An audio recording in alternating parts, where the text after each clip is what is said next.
তো hello guys, চলে এসেছি আমরা নতুন একটা ভিডিও নিয়ে। তো মেজর 6-এর পেপার নিয়ে খুব চিন্তায় রয়েছে, তাই না? যে দাদা এখান থেকে 10 মার্কসের কোন কোন কোয়েশ্চেনগুলো আমায় করতে হবে।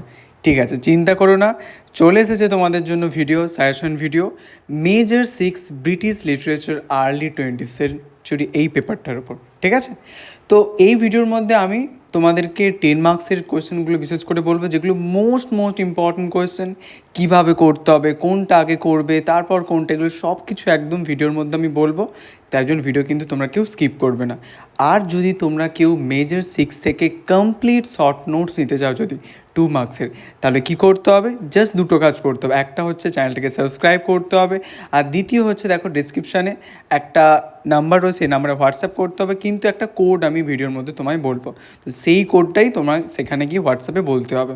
তাহলেই আমাদের টিম তোমাদের সাথে কানেক্ট করে নেবে এবং তোমাকে 2 মার্কসের কমপ্লিট শর্ট নোটস একদম ফ্রিতে প্রোভাইড করে দেবে।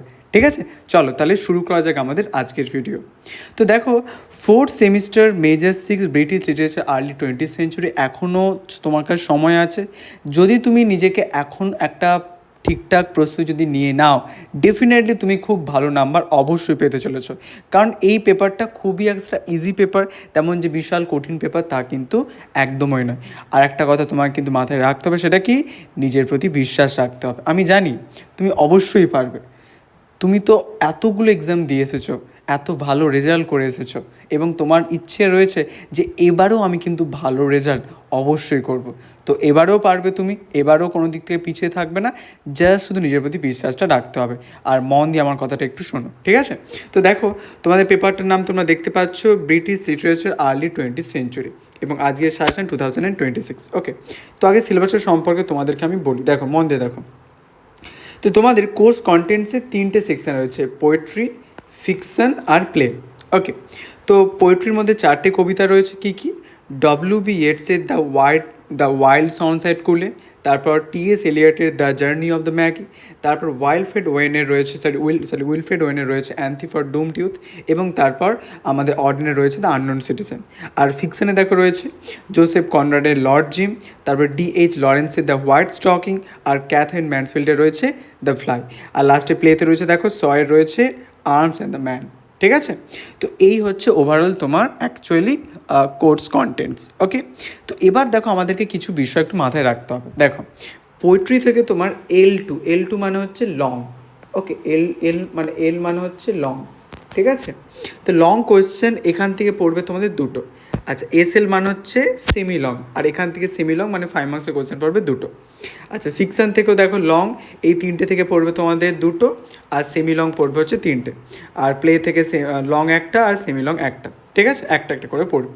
আচ্ছা, এবার দেখো, এবার 2025 সালে যদি তোমরা কোয়েশ্চেন দেখো, সেখানে কিন্তু এই যে পোয়েট্রি থেকে দুটো আসার কথা, সেটা কিন্তু আমাদের এসেছে ডব্লিউ.বি. ইয়েটসের দ্য ওয়াইল্ড সানসেট কুলে থেকে এসেছে, আর দ্বিতীয়টা এসেছে টি.এস. এলিয়টের the journey of the Magi থেকে এসেছে। ঠিক আছে, তো এবার তোমাদের জন্য যেটা এই বছরের জন্য খুব গুরুত্বপূর্ণ, সেটা হচ্ছে অ্যান্থিম ফর ডুমড ইউথ, আর রয়েছে দ্য আননোন সিটিজেন। তো এই দুটো থেকে কোয়েশ্চেন সবার আগে করবে। এবার তোমাদের মানে প্রশ্ন যে দাদা, তাহলে কি আমরা ওয়াইল্ড সানসেট কুল এবং the journey of the Maggi কি করবো না? না, অবশ্যই করবে, লাস্টে করবে। এখন আপাতত তোমাকে যেই অ্যাকচুয়ালি কোয়েশ্চেনগুলো পড়ার প্রবাবিলিটি বেশি, সেই কোয়েশ্চেনগুলো তোমায় আগে করে রাখতে হবে। ঠিক আছে, তাহলে তোমার কনফিডেন্টটা একটু আস্তে আস্তে ভাবে তুমি, মানে কনফিডেন্সটা আস্তে আস্তে বাড়বে, এবং এইভাবে তুমি কনফিডেন্ট হয়ে উঠবে। ঠিক আছে, তো এবার হলো তোমাদের তাহলে দুটো থেকে। এবার দেখো ফিকশন থেকে দেখো রয়েছে জোসেফ কনরাডের লর্ড জিম 2025 আমাদের পড়েছে, আর ডি.এইচ. লরেন্সের দ্য হোয়াইট স্টক এখান থেকে 2025 পড়েছে, কিন্তু দ্য ফ্লাইতে কিন্তু পড়েনি। তাহলে ফ্লাই থেকে পড়ার চান্স কিন্তু সব থেকে বেশি, এটা কিন্তু মাথায় রাখবে তোমরা। ঠিক আছে, তাহলে ফ্লাই থেকে কিন্তু ভালোভাবে তোমরা কিন্তু রেডি করে রাখবে দ্য ফ্লাই থেকে। কী কোশ্চেন হতে হবে আমি অবশ্যই বলছি, কিন্তু দ্য ফ্লাইতেই করে রাখবে। ওকে, তো দেখো, এবার আমাদের আর্মস অ্যান্ড দ্য ম্যান এখান থেকে আমাদের করতে হবে, কিন্তু বাকি টপিক থেকে আমরা করব। কিন্তু এই 3টে টপিক কোন বললাম? একটা হচ্ছে আমাদের অ্যান্থিম ফর ডুমড ইউথ এখান থেকে, তারপর রয়েছে আননোন সিটিজেন এখান থেকে, এবং হচ্ছে দ্য ফ্লাই এখান থেকে। এই 3টে টপিক থেকে যত তাড়াতাড়ি পারো তাড়াতাড়ি কোয়েশ্চেনের অ্যান্সার কিন্তু করে নাও। ঠিক আছে, লং কোয়েশ্চেন ভালোভাবে কিন্তু করে নাও। এবার দেখো, আমি বলবো কবিতা থেকে কিন্তু তুমি 10 মার্কসের সবগুলোই করবে। আমরা প্রথমত অ্যান্থিম ফর ডুমড ইউথটা করবো, তারপর আননোন সিটিজেনটা করবো, তারপরে দ্য ওয়াইল্ড সানসেট কুলি এবং তারপরে the journey of the Maggi করবো। কারণ কি দেখো, 10 মার্কসের কোয়েশ্চেন যদি তুমি কবিতা থেকে একবার ভালোভাবে তৈরি করে নাও, তাহলে দেখবে তোমার 5 মার্কস 2 মার্কসে কোনো অসুবিধা হবে, তুমি ইজিলি 5 মার্কস লিখতে পারবে, 2 মার্কসে তো ইজিলি লিখতে পারবে। প্রত্যেক লাইন এক্সপ্লেনেশন আর যদি ভালোভাবে করে রাখো তো ইজিলি তুমি পেরে যাবে, অসুবিধা তোমার কিন্তু হবে না, ঠিক আছে।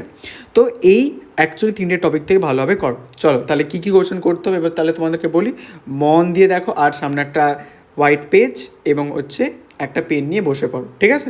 দেখো চলো, ফার্স্ট কোয়েশ্চেন হচ্ছে আমাদের অ্যাকচুয়ালি কোথা থেকে, অ্যান্থিম ফর ডুমড ইউথ থেকে। ওকে, তো এখানে দেখো কোয়েশ্চেন, ফার্স্ট কোয়েশ্চেন কী দিয়েছি, how does the poet Wilfred Owen explore the pity of war, very very important, remind that, বা the futility of war in the poem the anthem for doomed youth. যে anthem for doomed ইউথে Wilfred Owen কীভাবে the pity of war এবং the futility of war, যুদ্ধের নিরর্থকতা বা যুদ্ধের প্রতি যে করুণা, সেইটা কেমন করে উনি এক্সপ্লোর করছেন এখানে। উনি যেটা বারবার কবিতার মধ্যে আমরা দেখাচ্ছেন যে যুদ্ধ কোনোদিন শান্তি আনতে পারে না, এই কোয়েশ্চেনটা কিন্তু ভালোভাবে একটা করে রাখবে। এবং এর সাথে অর দিয়ে এরকমও কোয়েশ্চেন করতে পড়তে পারে, কিন্তু একই রকম অ্যান্সার হবে কি, or consider anthem for doomed youth as an anti war poem. যে অ্যান্থিম ফর ডুমড ইউথকে কি আমরা একটা অ্যান্টি ওয়ার পোয়েম বলতে পারি, এটা ঠিক আছে। তো দুটো কোয়েশ্চেন সিমিলার অ্যান্সার, তো ভালোভাবে কিন্তু করবে। বা এরকমও কোয়েশ্চেন আসতে পারে একই রকম অ্যান্সার হবে, or how does the poet explore the brutal realities of war and the lack of proper mourning for soldiers who die in the battle in anthem for doomed youth. যে anthem for doomed ইউথে কেমন করে কবি explore করছেন the brutal realities of war, যুদ্ধের যে brutal realities, heinous যে realities, সেটা কেমন করে উনি এখানে ফুটিয়ে তুলছেন। অ্যান্ড এবং the lack of proper mourning for soldier, যে সোলজার্সের প্রতি আমরা প্রপারলি মোর্নিং করছি না, ল্যামেন্ট করছি না তাদের প্রতি, তাদেরকে একটা বলতে পারো শ্রদ্ধা প্রদান করতে পারছি না, এত তাড়াতাড়ি ওনারা সব মারা যাচ্ছে এবং এই যুদ্ধের মধ্যে ওনারা মারা যাচ্ছে সেটার সম্পর্কে বলতে হবে। ওকে, ওই জন্য বলছি না অ্যান্থিম, ওকে, একটা জাতীয় সঙ্গীত ফর অ্যাকচুয়ালি বলতে পারো ডুমড ইউথ। ওকে, যে হচ্ছে আমাদের বলতে পারো ডুমড ইউথ, যারা বলতে পারো দেশের যারা actually young person, young soldier, তারা যে অ্যাকচুয়ালি আমাদেরকে ছেড়ে চলে আসে তাদের কথা বলা হচ্ছে। আর এরকমও কোয়েশ্চেন আসতে পারে, or attempt the critical appreciation of the poem anthem for doomed youth, ঠিক আছে। অ্যান্থিম ফর ডুমড ইউথের ক্রিটিক্যাল অ্যাপ্রিসিয়েশন তোমায় করতে হবে। তো এই সমস্ত কোয়েশ্চেন অ্যান্সার একটাই হবে, একটাই সিঙ্গেল অ্যান্সার, শুধু আলাদা আলাদা একটা বলতে পারো টাইপে কোয়েশ্চেনটা করা যায়, বাট অ্যান্সারটা একই রকম হবে, ঠিক আছে। তো এই কোয়েশ্চেনটা কিন্তু ভালোভাবে করবে, মাস্ট এটা করেই রাখবে অ্যান্থিম ফর ডুমড ইউথ থেকে। তোমার অ্যান্থিম ফর ডুমড থেকে যাই কোয়েশ্চেন আসুক, এই কোয়েশ্চেনটা ভালোভাবে করে রাখবে, এই কোয়েশ্চেনগুলো একটু ভালোভাবে করে রাখবে, তাহলে দেখবে পেরে যাবে। অ্যান্সারটা যেটা তুমি রেডি করছো সেটাই তুমি লিখবে, ঠিক আছে। আচ্ছা, তাহলে অ্যান্থিম ফর ডুমড ইউথ থেকে আমরা বুঝলাম। এবার তাহলে কি, এবার আমাদের রয়েছে দ্য আননোন সিটিজেন থেকে। মন দিয়ে দেখো, দেখো আননোন সিটিজেন থেকে আমাদের যেটা অ্যাকচুয়ালি ফার্স্ট কোয়েশ্চেন, সেটা কি, the unknown citizen as a criticism of totalitarian government. তোমরা কবিতাটা যারা যারা পড়েছো, যারা পড়নি অবশ্যই দেখো, আমাদের চ্যানেলে আপলোড করা আছে, দেখে নাও তাড়াতাড়ি। তো এই যে আননোন সিটিজেন, তো এটা কেমন করে টোটালিটারিয়ান গভর্নমেন্ট সিস্টেমটাকে ক্রিটিসাইজ করছে, that is very important question, এটা খুবই গুরুত্বপূর্ণ কোয়েশ্চেন, এটাকে ভালোভাবে রেড করা হবে। Or irony and স্যাটার in the unknown citizen, এটাও কিন্তু খুব গুরুত্বপূর্ণ কোয়েশ্চেন, একই রকম অ্যান্সার হবে, কারণ আইরনি স্যাটারগুলো ব্যবহার করার মধ্যেই তো উনি টোটালিটারিয়ান গভর্নমেন্টকে অ্যাকচুয়ালি ক্রিটিসাইজ করছেন, ঠিক আছে, একই রকম অ্যান্সার, আইরনি স্যাটার কেমন করে ব্যবহার করছেন। Or how does the poet bureau, actually এখানে ক্রিটিসাইজ হবে, এখানে ক্রিটিসাইজ লেখা হয়নি, তো এখানে ক্রিটিসাইজ হবে, ঠিক আছে। The poet criticize bureaucratic society in the unknown citizen, explain the central theme of the poem unknown citizen by W H. Auden. যে এখানে বলছে যে আননোন সিটিজেনে কেমন করে কবি বিউরোক্র্যাটিক যে সোসাইটি, বিউরোক্র্যাটিক সোসাইটি কাকে বলে, তোমরা অবশ্যই ভিডিওটা দেখো, তাহলে ইজিলি তোমরা জেনে যাবে। তো বিউরোক্র্যাটিক সোসাইটিকে কেমন করে উনি ক্রিটিসাইজ করছেন সেটা সম্পর্কে আমাকে অ্যাকচুয়ালি এখানে বলতে হবে, ঠিক আছে। বা এরকমও কোয়েশ্চেন আসতে পারে যে explain the central theme of the poem the unknown citizen by W H. Auden. যে ডব্লিউ.এইচ. অর্টনের দ্য আননোন সিটিজেনে আমরা যে সেন্ট্রাল থিমটা যেটা দেখতে পাই সেটা কি অ্যাকচুয়ালি, ঠিক আছে, সেটার সম্পর্কে এক্সপ্লেন করতে হবে। আর significance of the title of the poem the unknown citizen, যেখানে সিটিজেনটাকে কেন আননোন বলা আছে। তো এই সমস্ত কোয়েশ্চেন একই রকম হবে, কবিতার থেকে এটাই একটা বেনিফিট যে কোয়েশ্চেনে মানে অ্যান্সারটা একই রকম হবে, কিন্তু বিভিন্ন আলাদা আলাদা অ্যাঙ্গেলে কোয়েশ্চেনটা করা হয়, ঠিক আছে। তো এই কোয়েশ্চেন ভালোভাবে কিন্তু করে রাখবে। আননোন সিটিজেন থেকে, ঠিক আছে। তো সবার আগে যেটা আমি বললাম টোটালি গভর্নমেন্ট, আয়রনিয়ান স্যাটায়ার এবং তারপরে হচ্ছে আমাদের বিউরোক্রেটিক সোসাইটি কেমন করে ক্রিটিসাইজ করা হচ্ছে, ঠিক আছে। তো এই কোশ্চেনগুলো কিন্তু একটাই অ্যান্সার ভালোভাবে কিন্তু রেডি করে রাখবে আননোন সিটিজেন থেকে, ঠিক আছে। তাহলে দুটো আমি বলে দিলাম তোমাদেরকে, অ্যান্থি ফর ডুমড ইউথ এবং তারপরে দ্য আননোন সিটিজেন। আচ্ছা, এবার আমি বলবো দ্য ফ্লাই থেকে। দেখো মন দিয়ে দেখো, ফ্লাই থেকে তোমার ফার্স্ট কোশ্চেন দিয়েছে significance of the fly episode in the fly. ফ্লাইয়ের মধ্যে যে ফ্লাই এপিসোডটা আমরা দেখে থাকি সেটা কিন্তু খুবই একটা ক্রুশিয়াল একটা বলতে পারো এপিসোড আমাদের এই ফ্লাইয়ের মধ্যে। ভালোভাবে তোমরা কিন্তু যারা যারা এখনও দেখোনি আমাদের চ্যানেলে আপলোড করা আছে দ্য ফ্লাই থেকে ভিডিও দেখে নাও, জাস্ট সার্চ করো ব্যাস, তাহলেই তোমরা পেয়ে যাবে। তো significance of the fly episode in the fly, এটা ভালোভাবে দেখবে। বা এরকমও কোশ্চেন আসতে পারে, একই রকম অ্যান্সার হবে, how does Katherine Mansfield explore the themes of grief, loss and the human condition in the fly. যে ফ্লাইয়ের মধ্যে ক্যাথারিন ম্যানফিল্ড কেমন করে থিমস অফ গ্রিফকে, লস এবং হিউম্যান কন্ডিশন কেমন করে উনি এক্সপ্লোর করছেন সেটা সম্পর্কে বলতে হবে, ঠিক আছে। আর এরকমও কোয়েশ্চেন আসতে পারে significance of the title of the short story the fly, একই রকম অ্যান্সার, ঠিক আছে। আর how does the writer explore the futility of war in the fly, যে আমরা যেখানে দেখতে পাচ্ছি যে বসের যে ছেলে মারা গেছে, তো তার মধ্যে যে একটা বলতে পারো বিলাপ দেখতে পাচ্ছি, তার বলতে পারো হচ্ছে সনের জন্য, সেটা আমাদেরকে অ্যাকচুয়ালি এখানে বলতে হবে। তো এই কোশ্চেনটা বা এই কোশ্চেন অ্যান্সারটা একই রকমভাবে হবে, ভালোভাবে কিন্তু করে রাখবে। তাহলে যেটা সবার আগে মনে রাখবে যে থিমস অফ গ্রিপটাকে কেমন করে রেফার করা হচ্ছে এবং ফ্লাই এপিসোডটার মধ্য দিয়ে কেমন করে সেটাকে ফুটিয়ে তোলা হচ্ছে, ঠিক আছে। বা দ্য ফ্লাই এপিসোডটা বা বলতে পারো দ্য ফ্লাই এই স্টোরিটার টাইটেলের সিগনিফিকেন্সটাকে একই রকম অ্যান্সার হবে, ভালোভাবে তোমরা করবে। তাহলে দেখো এই তিনটে মোটামুটি হচ্ছে টপিক বলো। আরেকটা যেটা সেটা হচ্ছে ফ্লাই থেকে একটু রয়েছে, এটা একটু করে রাখতে পারো এক্সট্রা একটা question, role of Woodifield in the fly by Katherine Mansfield. যে ক্যাথরিন স্প্যানফিল্ডের উডিফিল্ডে যে ক্যারেক্টারটা আমরা দেখতে পাই সেটার সম্পর্কে একটু বলতে হবে, ঠিক আছে।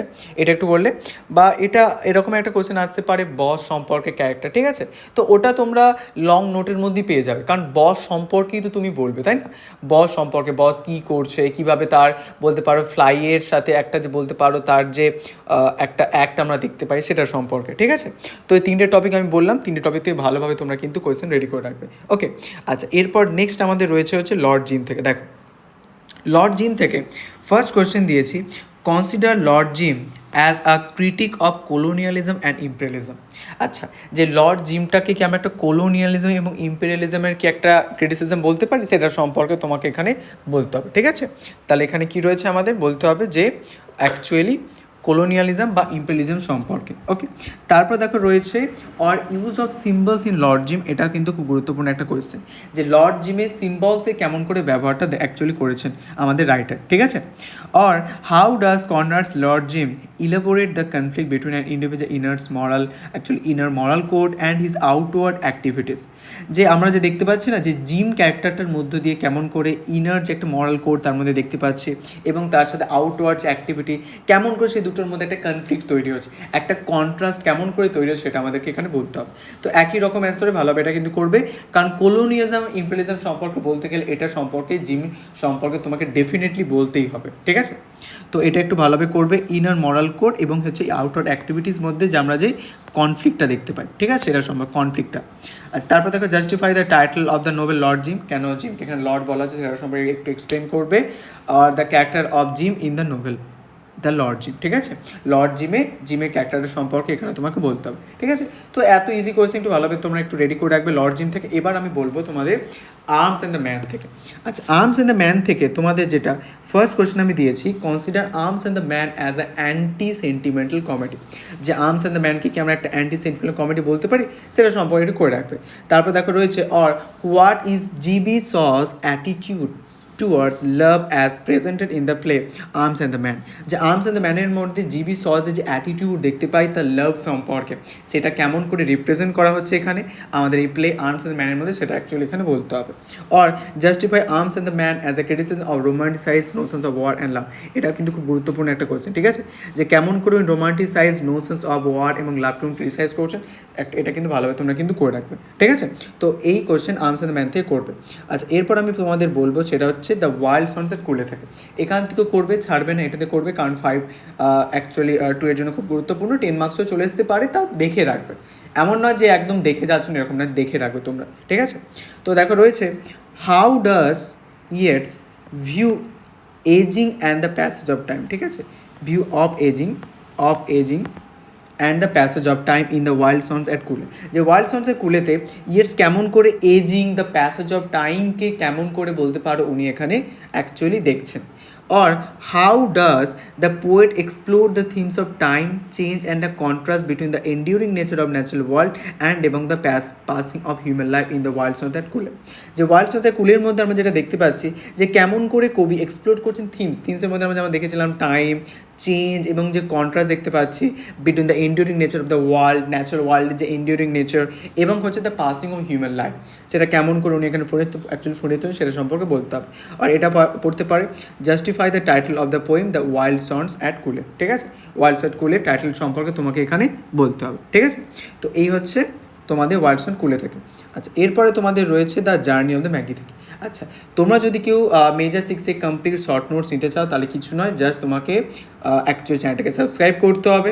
আর দ্বিতীয়ত হচ্ছে যে দেখো ডেসক্রিপশানে এক নাম্বার রয়েছে হোয়াটসঅ্যাপ নাম্বার, সেখানে হোয়াটসঅ্যাপ করবে, জাস্ট এটাই লিখবে major 6 British literature early 20th century, আর এখানে লিখবে হচ্ছে সব ক্যাপিটালে লিখবে শর্টস, ওকে, শর্টস 2026, ব্যাস এইটা লিখলেই আমাদের টিম তোমার সাথে কন্ট্যাক্ট করে নেবে এবং তোমাকে কমপ্লিট শর্ট নোটস প্রোভাইড করে দেবে, ঠিক আছে। তো এটা একটু ভালোভাবে করলেই তোমরা হয়ে যাবে, ওকে। আচ্ছা চলো, তো এবার আমি একটু বলি তোমাদের, সেটা হচ্ছে the journey of the Magi থেকে। জার্নি অফ দ্য ম্যাগি থেকে তোমরা করে রাখবে। কী কোয়েশ্চেন দিয়েছে দেখো, discuss the themes of spiritual rebirth, faith and the clash between old and new belief system in the journey of the Magi. Actually the journey of the Magi মধ্যে আমরা যে spiritual rebirth দেখতে পাই এই থিমটা, faith এবং class আমরা দেখতে পাই between বলতে পারো ওল্ড এবং নিউ বিলিফ সিস্টেমের মধ্যে, সেটা কেমন করে এখানে ফুটে উঠছে দ্য জার্নি অফ দ্য ম্যাগির মধ্যে সেটা বলতে হবে। Or how does the poet depict the arduous and transformative pilgrimage of the Magi to Bethlehem in the journey of the Magi, ঠিক আছে। তো অ্যাকচুয়ালি এখানে ব্যাপারটা সম্পর্ক হচ্ছে যে জার্নিটা ম্যাগির প্রতি যে জার্নি, সেই দিকে যে জার্নি পিলগ্রিমেজ আমরা জার্নি যেটা দেখতে পাই, আর justify the title of the poem the journey of the Magi, ঠিক আছে। তো এটা একটু ভালোভাবে তোমরা করে রাখতে পারো জার্নি অফ দ্য ম্যাগির টাইটেল সম্পর্কে। আচ্ছা, এরপর দিচ্ছে দেখো হোয়াইট স্টকিং থেকে। হোয়াইট স্টকিং থেকে আগের বছর কোয়েশ্চেন এসেছিলো, এই বছর আসার সম্ভাবনা রয়েছে, তো একটু দেখে রাখতে পারো। যদি কারো গল্প না জানা থাকে অবশ্যই তোমরা চেষ্টা করো একটু নিজে থেকে সামারি বা একটু গল্পটা পড়ার, তাহলে দেখবে কঠিন লাগবে না, সোজাই লাগবে।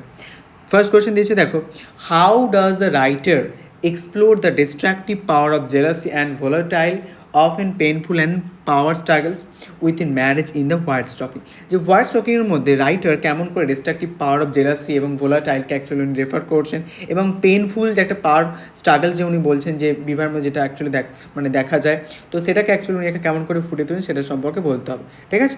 এবং তারপর ক্রিটিক্যালি অ্যানালাইজ দ্য টাইটেল মানে ভুল আছে, title of the story the white স্টকিংয়ের মধ্যে এইটা টাইটেলের সম্পর্কে তোমায় অ্যানালাইজ করতে হবে, ঠিক আছে। তো এই কোয়েশ্চেনগুলো ভালোভাবে তোমরা একটু করে রাখবে, তাহলে যেগুলো বললাম একটু মন দিয়ে খেয়াল রাখবে, এবং সবাইকে বেস্ট লাক, মন দিয়ে সবাই পড়তে থাকো আর নিজের প্রতি বিশ্বাস রাখো, ডেফিনেটলি তুমি পারবে। প্র্যাকটিস করো, একটা কথা সবসময় মনে রাখবে, প্র্যাকটিস মেক্স আস পারফেক্ট, ওকে, ঠিক আছে, চলো, গুড লাক।